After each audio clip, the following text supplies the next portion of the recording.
Beleza? Bem-vindo ao canal. Esses dois icônicos filmes de Richard Donner estabeleceram a fundação para tudo o que viria décadas depois. A maioria dos fãs considera os últimos 10 anos a década de ouro dos filmes de super-heróis.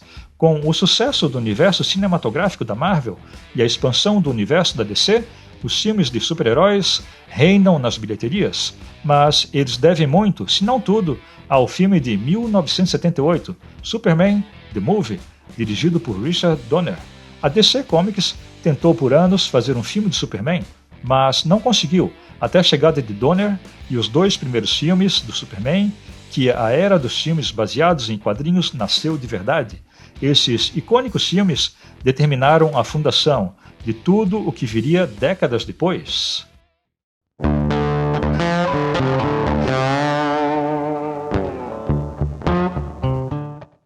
Richard Donner dirigiu o filme de Superman de 1978 e grande parte do segundo filme. Ele foi retirado devido às tensões com os irmãos Salkind, os produtores por trás do filme. Foi uma união estável desde o começo, em parte porque ele não foi a primeira escolha. Na verdade, o filme tinha um diretor, Guy Hamilton, mas ele saiu quando a produção do filme se mudou de Roma para a Inglaterra. A produção considerou outros produtores, como Steven Spielberg, Sam Peckinpah e outros, antes de oferecer o serviço a Donner.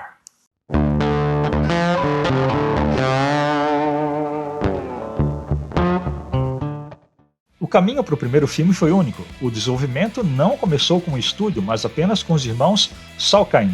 Ilya e Alexander Salkind obtiveram os direitos para fazer um filme sobre o Homem de Aço, mas eles não tinham uma distribuidora.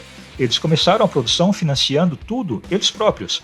A Warner Bros. Conseguiu os direitos de distribuição, mas não contribuiu com o orçamento, o que significa que o filme é um dos primeiros filmes independentes bem-sucedidos.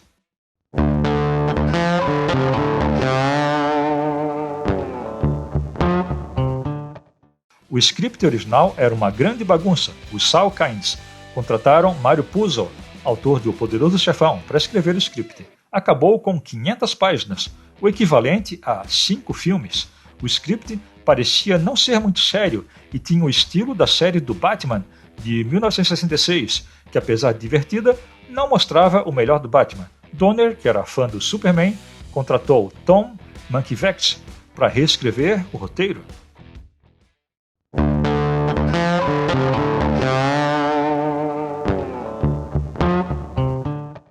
Os Salkinds não deixaram fazer os dois filmes ao mesmo tempo. A história foi dividida em 2 filmes, e a ideia era que eles fossem filmados ao mesmo tempo.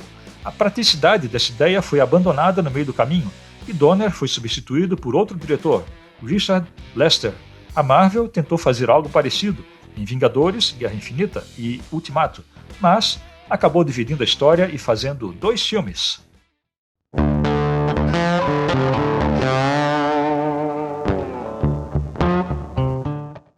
Vingadores Ultimato lidou bastante com viagem no tempo e o mesmo fez o primeiro filme de Superman. O clímax do filme mostra Superman voando tão rápido que ele gira a Terra ao contrário e assim reverte o tempo. Esse é definitivamente um poder que os fãs não sabiam que ele tinha, ou mesmo é impossível. O final desse filme foi transplantado do final original de Superman 2. Uma vez que os executivos viram o efeito de viagem no tempo, eles queriam esse final no primeiro filme, deixando para o segundo um outro clímax.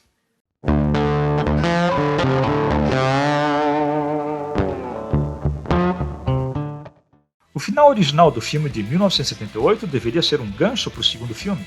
Em vez de viagem no tempo, Superman arremessaria para o espaço os mísseis que Lex Luthor, o vilão do filme, havia lançado. A explosão liberta o kryptoniano traidor, General Zod, da Zona Fantasma. A Warner queria um final mais dramático e não tinha certeza do sucesso no primeiro filme. Então, a fuga de Zod e seus cupinchas, Ursa e Non, aconteceu na abertura do segundo filme.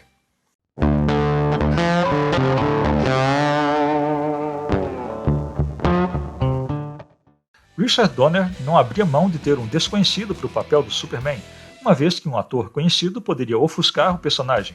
Os Salkinds pensavam de maneira diferente. Eles ofereceram papel para cada um dos principais atores da época, incluindo Paul Newman e Robert Redford. Outros atores foram considerados como Dustin Hoffman, Al Pacino e Steve McQueen. É difícil hoje imaginar qualquer um desses no lugar do Christopher Reeve, que, na minha opinião, fez não só o melhor Superman, como o melhor super-herói de todos os tempos.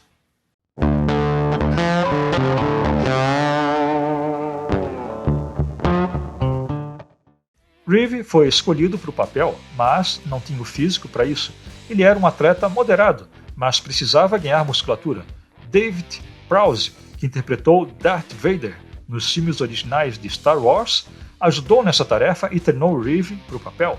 Reeve ganhou cerca de 20 quilos, preenchendo seu uniforme. Mesmo assim, ele seria considerado magro pelos padrões de hoje, mas é divertido saber que Darth Vader ajudou Superman e eles poderiam ter se enfrentado numa academia.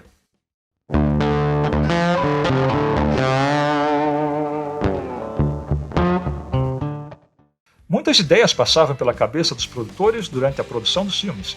Os Salkinds pareciam gostar de qualquer ideia que fosse um número musical. Em certo momento, Margot Kidder queria cantar Can You Read My Mind? Na cena em que Superman e Lois voavam por cima de Metrópolis, em Superman 2. Ela até gravou uma tomada, mas Donner rejeitou. É difícil de imaginar que uma cena dessas daria certo.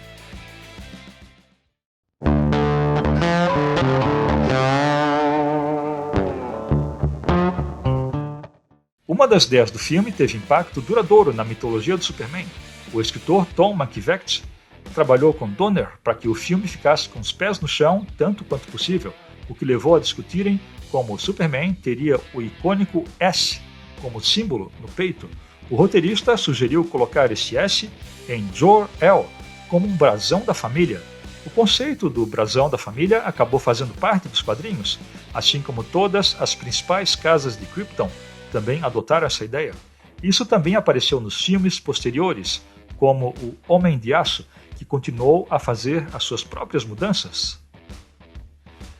Então era isso, algumas curiosidades sobre os melhores filmes de super-herói de todos os tempos, na minha opinião, Superman e Superman 2.